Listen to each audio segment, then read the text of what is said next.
it was a mistake, and for that I'm sorry. I should have said they will continue to build their case. Indictment obviously is a very loaded word, John, especially in this atmosphere, and no one knows if there would or would not be an indictment, no matter how strong investigators feel their evidence is. Will Donald Trump amend his stump speech to walk back the same thing? Well, the damage is done to Hillary Clinton, though. No matter how it's being termed, the voters are hearing it for what it is, a culture of corruption. You have responsible members of Congress coming forward and saying, based on what they know and what they see and what their experience is, that we could just be living this nightmare from basically the moment she was elected or took office.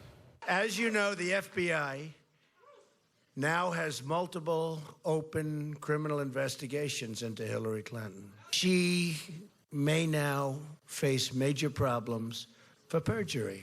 She'll be under investigation for years. She'll be with trials. The FBI agents say their investigation is likely to yield an indictment.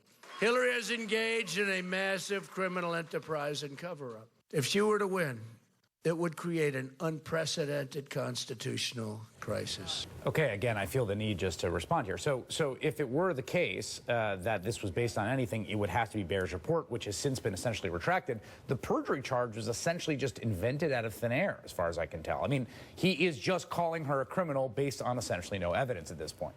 Well, all I heard were former FBI agents telling me that there's a revolution going on inside the FBI, and it's now at a boiling point. I had expected this for the last, honestly, to tell you the truth, I thought it was going to be about 3-4 weeks ago. I did nothing to get it out. I had no role in it.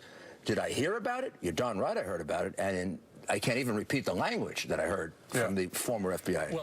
I had no idea that Jim Comey was going to do what he was going to do the day that he did it, nor did I ever think he was going to do it. What I did know about, which is quite true for about 4 months, is that the FBI was very, very upset about the way Jim Comey had handled the case.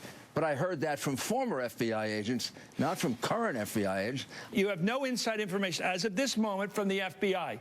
Correct. We should point out that from my reporting, inside Fox News, that report created a big problem because Brett is not, he's an anchor, he's not a reporter, and he's going on air to bring new information to Fox viewers, and there was really a journalistic breakdown here, and I think there's a lot more questions to ask about how that report got on the air, and really there was a whole series of meetings, and that led to Brett Baer's walking it back. So I think this really is a big problem for Fox, because post-Ailes, the network says, listen, we're trying to move away from being Roger Ailes' personal right-wing megaphone, and then you have Brett Baer going on air and giving a discredited report.